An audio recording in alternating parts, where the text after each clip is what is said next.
आपके अंदर बैठे परमात्मा को मैं नमन करता हूँ।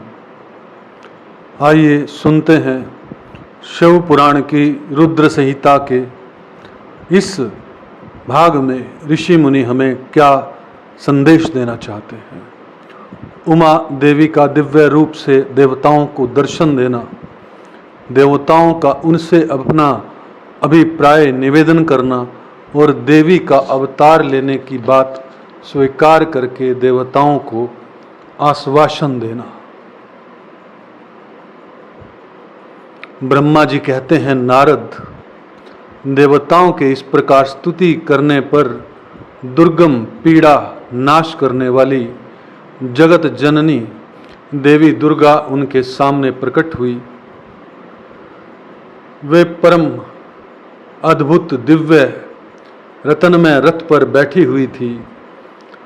उस श्रेष्ठ रथ में घुंघरू लगे हुए थे और मुलायम बिस्तर बिछे थे। उनके श्री विग्रह का एक एक अंग करोड़ों सूर्यों से भी अधिक प्रकाशमान और रमणीय था।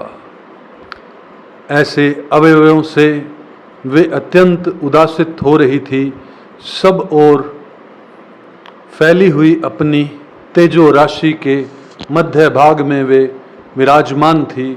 उनका रूप बहुत ही सुंदर था और उनकी छवि की कहीं तुलना नहीं की जा सकती। सदा शिव के साथ विलास करने वाली उन महामाया की किसी के साथ समानता नहीं थी। शिवलोक में निवास करने वाली वे देवी त्रिविध चिंतमय गुणों से युक्त थी।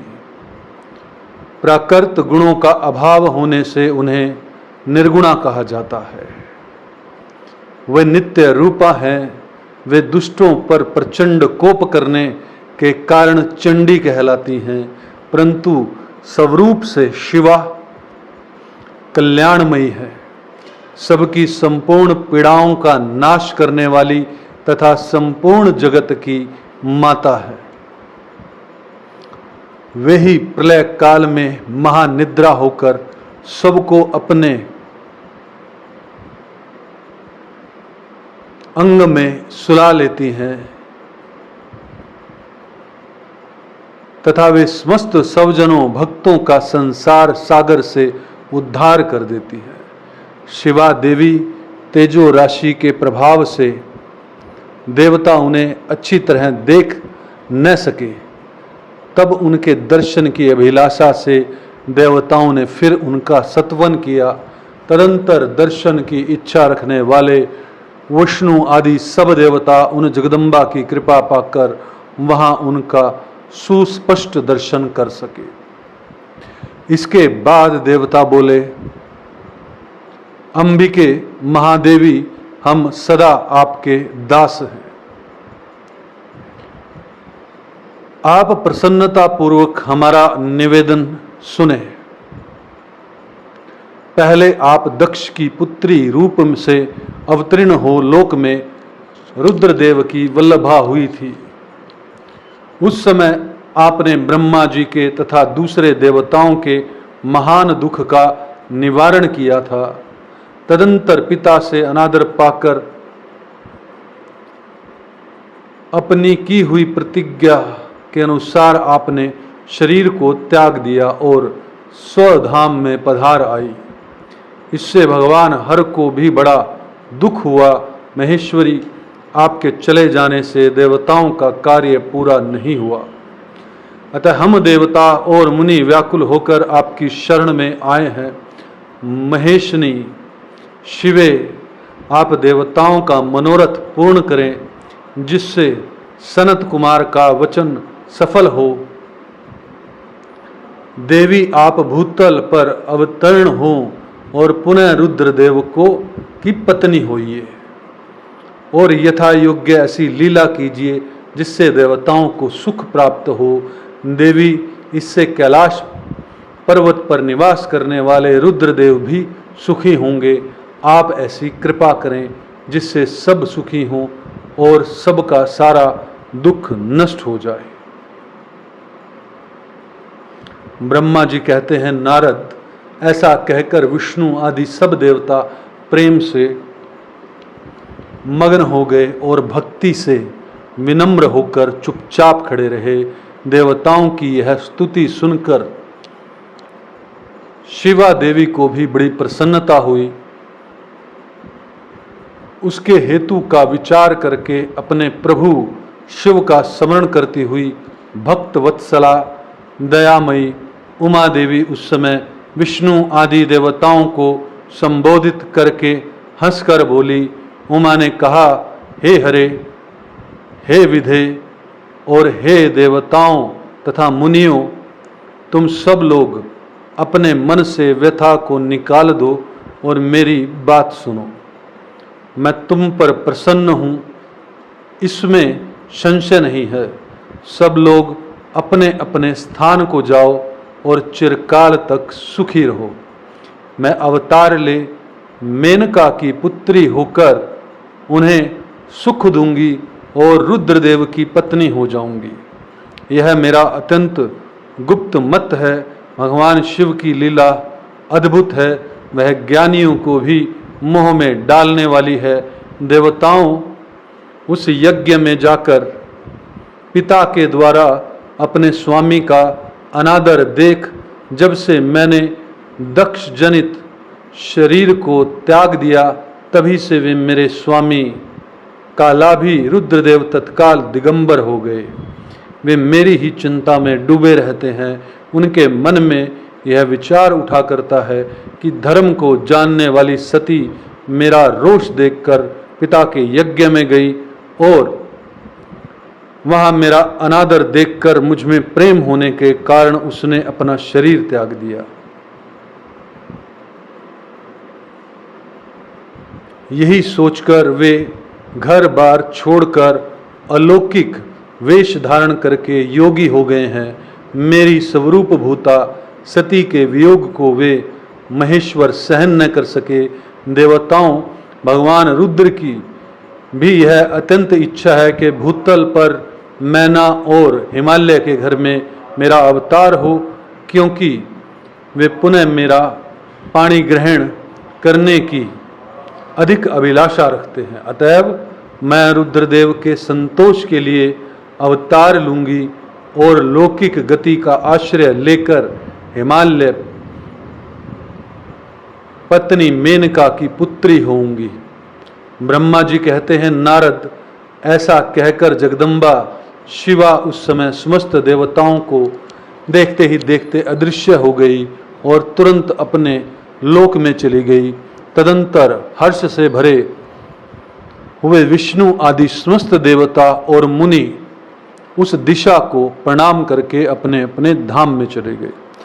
यहाँ पर भक्तजनों एक बात समझ में आ रही है कि हमारे शास्त्र में अब इस शिव पुराण के अंदर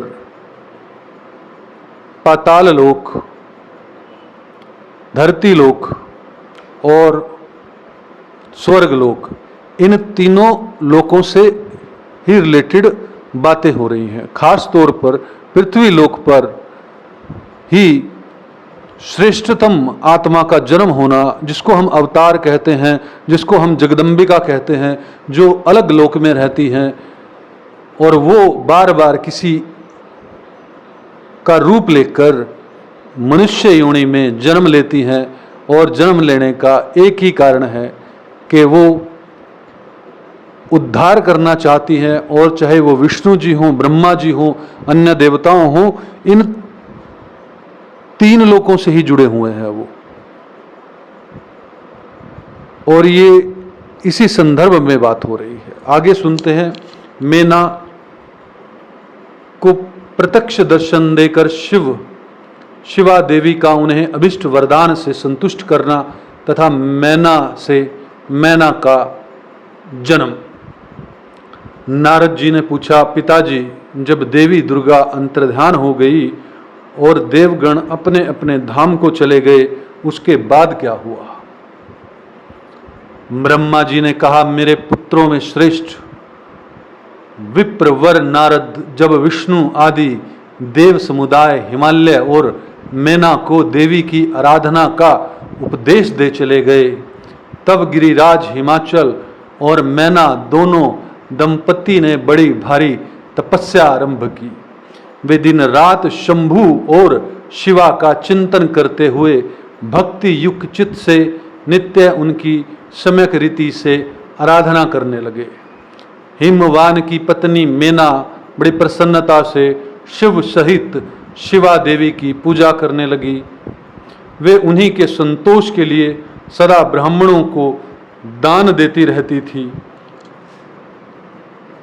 मन में संतान की कामना ले मैना चैत्र मास के आरंभ से लेकर 27 वर्षों तक प्रतिदिन तत्परता पूर्वक शिवा देवी की पूजा और आराधना में लगी रही।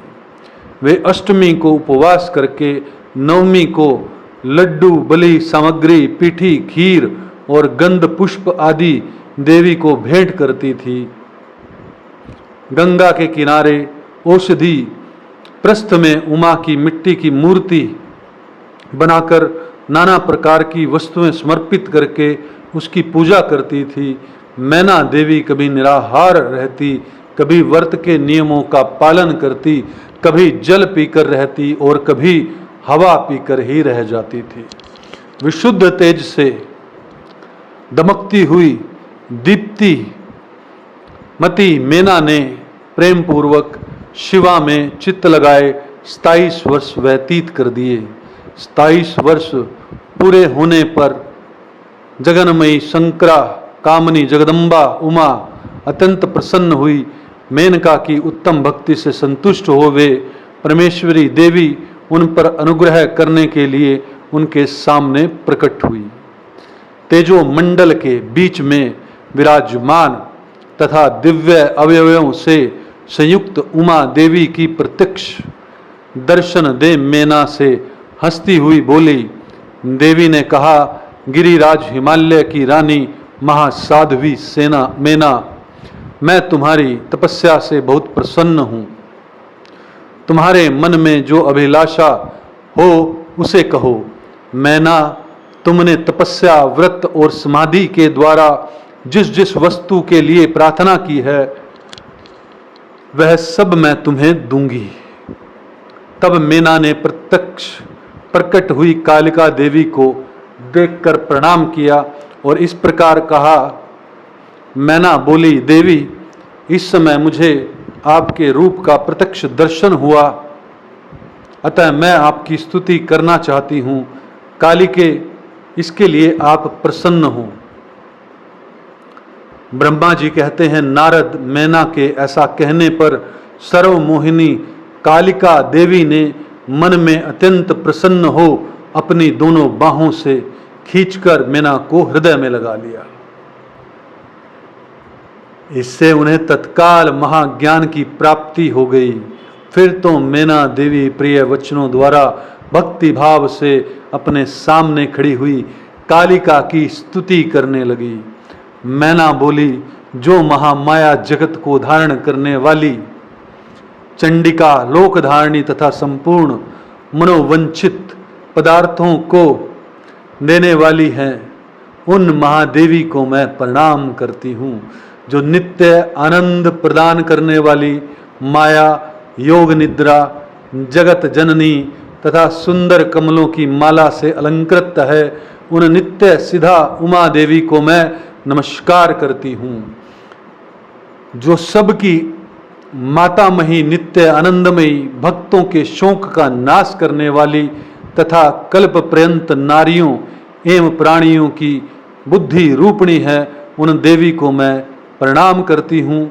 आप यतियों के अज्ञान में बंधन के नाश ही हेतु भूता ब्रह्मा विद्या है। फिर मुझ जैसी नारियां आपके प्रभाव का क्या वर्णन कर सकती हैं। अथर्ववेद की जो हिंसा मारण आदि का प्रयोग है वह आप ही हैं। देवी, आप मेरे अभिष्ट फल को सदा प्रदान कीजिए। भावहीन आकार रहित तथा अदृश्य नित्यानित्य तंत्र मात्राओं से आप ही पंचभूतों के समुदायों को संयुक्त करती हैं। आप ही उनकी शाश्वत शक्ति हैं। आपका स्वरूप नित्य है। आप समय समय पर योग युक्त एवं समर्थ नारी के रूप में प्रकट होती हैं। आप ही जगत की योनि और आधार शक्ति हैं। आप ही प्राकृत तत्वों से पूरे नित्य प्रकृति कही गई हैं, जिसके द्वारा ब्रह्मा के स्वरूप वश में किया जाता वह नित्या विद्या आप ही है। मात, आज मुझ पर प्रसन्न होइए। आप ही अग्नि के भीतर व्याप्त उग्रदाहिका शक्ति हैं। आप ही सूर्य किरणों में स्थित प्रकाशिका शक्ति हैं। चंद्रमा में जो आदि की शक्ति है वह भी आप हैं। ऐसी आप चंडी देवी का मैं सत्वन और वंदन करती हूँ। आप स्त्रियों को बहुत प्रिय हैं। उद्धव रेता ब्रह्मचारियों की ध्येय भूता नित्या ब्रह्म शक्ति भी आप ही हैं। संपूर्ण जगत की वाचा और श्री हरि की माया भी आप ही हैं। जो देवी इच्छा अनुसार रूप धारण करके सृष्टि पालन और संहारमयी है, उन कार्यों का संपादन करती हैं तथा ब्रह्मा विष्णु एवं रुद्र के शरीर की भी हेतुभूता है, वे आप ही हैं। देवी, आज आप मुझ पर प्रसन्न हो। आपको पुनः मेरा नमस्कार है। ब्रह्मा जी कहते हैं, नारद मेनका के इस प्रकार स्तुति करने पर दुर्गा कालिका ने पुनः उन मीना देवी से कहा, तुम अपना मनोवांछित वर मांग लो। हिमाचल प्रिय, तुम मुझे प्राणों के समान प्यारी हो। तुम्हारी जो इच्छा है वह मांगो, उसे मैं निश्चित ही दे दूंगी। तुम्हारे लिए मुझे कुछ भी अदेय नहीं है। महेश्वरी उमा का यह अमृत के समान मधुर वचन सुनकर हिमगिरी कामनी मेना बहुत संतुष्ट हुई और इस प्रकार बोली, शिवे आपकी जय हो, जय हो। उत्कृष्ट ज्ञान वाली महेश्वरी जगदम्बिका के यदि मैं वर पाने के योग्य हूँ तो फिर आपसे श्रेष्ठ वर मांगती हूँ। जगदम्बे, पहले तो मुझे 100 पुत्र हों, उन सब की बड़ी आयु हो, वे बल पराक्रम से युक्त और रिद्धि सिद्धि से संपन्न हों। उन पुत्रों के पश्चात मेरे एक पुत्री हो जो स्वरूप और गुणों से सुशोभित होने वाली हो। वह दोनों कुलों को आनंद देने वाली तथा तीनों लोकों में पूजित हो। जगदम्बिके, शिवे आप ही देवताओं का कार्य सिद्ध करने के लिए मेरी पुत्री तथा रुद्र देव की पत्नी होइए और तदानुसार लीला कीजिए। ब्रह्मा जी कहते हैं, नारद मेनका की बात सुनकर प्रसन्न हृदया देवी उमा ने उनके मनोरथ को पूर्ण करने के लिए मुस्कुराकर कहा। देवी बोली, पहले तुम्हें 100 बलवान पुत्र प्राप्त होंगे, उनमें भी एक सबसे अधिक बलवान और प्रधान होगा जो सबसे पहले उत्पन्न होगा। तुम्हारी भक्ति से संतुष्ट हो मैं स्वयं तुम्हारे यहाँ पुत्री के रूप में अवतीर्ण होंगी और समस्त देवताओं से सेवित हो उनका कार्य सिद्ध करूंगी। ऐसा कहकर जगत दात्री परमेश्वरी कालिका का शिवा मेनका के देखते देखते वहीं अदृश्य हो गई। तात महेश्वरी से अभिष्ट वर पाकर मेनका को भी अपार हर्ष प्राप्त हुआ। उनका तपस्या जनित सारा लेश नष्ट हो गया। मुने फिर काल पराक्रम से मैना के गर्भ रहा और वह प्रतिदिन बढ़ने लगा। समयानुसार उसने एक उत्तम पुत्र को उत्पन्न किया जिसका नाम मैनाक था। उसने समुद्र के साथ उत्तम मैत्री बांधी। वह अद्भुत पर्वत नाग बंधुओं के उपभोग का स्थल बना हुआ है। उसके समस्त अंग श्रेष्ठ हैं। हिमालय 100 पुत्रों में वह सबसे श्रेष्ठ और महाबल प्रक्रम से संपन्न है। अपने से या अपने बाद प्रकट हुई समस्त पर्वतों में एक पात्र मैनाक की ही पर्वत राज के पद पर प्रतिष्ठित है। भक्तजनों, इस कथा से, इस एपिसोड से हमें एक बात सीखने को मिली कि क्यों पहले 20-25 साल तक ब्रह्मचर्य का पालन करवाया जाता था। क्यों सनातन धर्म में ब्रह्मचर्य के साथ साथ योग, प्राणायाम, ध्यान सिखाया जाता था। क्यों बचपन से ही जिन्हें हम भगवान कहते हैं, जिन्हें हम भगवती कहते हैं, उन अवतारों की पूजा करने का विधान था। क्यों भगवान शिव शंकर की ही स्त्रियों को पूजा करवाई जाती थी, शिवलिंग की पूजा करवाई जाती थी? इसका कारण एक विशेष है कि आपके घर में जो भी पुत्र या पुत्री जन्म ले, वो इतनी श्रेष्ठ आत्मा जन्म ले कि वो आपको पूर्ण रूप से माता पिता का जो है सुख की अनुभूति कराए, आज्ञाकारी हो और अच्छे से अपने कर्तव्यों का पालन करे। लेकिन आज कुपूत कुपुत्रियां पैदा हो रही हैं, इसमें कोई संशय नहीं मानना चाहिए। माँ बाप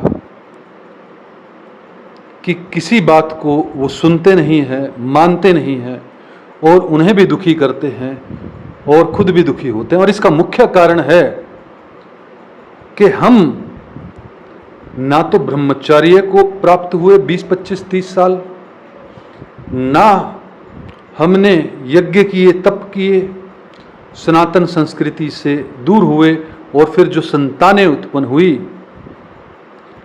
वो प्रेतों के इक्विवेलेंट उत्पन्न हुई। प्रेत का काम है दुख देना, दुख लेना।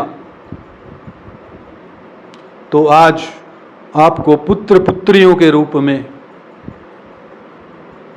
माता पिताओं के रूप में भी ऐसी ही आत्माएं मिलेंगी। इसीलिए हम समाज में सुनने को मिलते हैं कि माँ ने अपने पुत्र या पुत्री की हत्या कर दी स्वयं, पिता ने अपनी पुत्री के साथ गलत नाजायज संबंध बना लिए।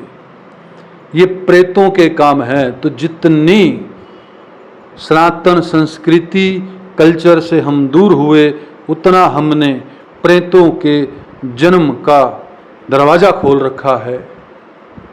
और इसीलिए आज समाज जो है वो इतना दुखी, इतना परेशान, इतना अपराध। मैं देवताओं की झलक दिखती थी माता पिता में, और माता पिताओं को पुत्र पुत्री में अब प्रेतों की झलक दिखती है एक दूसरे के अंदर। मैंने कुछ ज़्यादा बोला हो तो मुझे क्षमा कीजिएगा। इस वीडियो के अंदर आपको कुछ ऐसा लगा हो कि शेयर करने योग्य है तो इसे लाइक और शेयर कीजिएगा। हमारे मंच को सब्सक्राइब कीजिएगा। आपके अंदर बैठे परमपिता परमेश्वर को मैं प्रणाम करता हूँ। ओम तत्सत, ओम तत्सत, ओम तत्सत।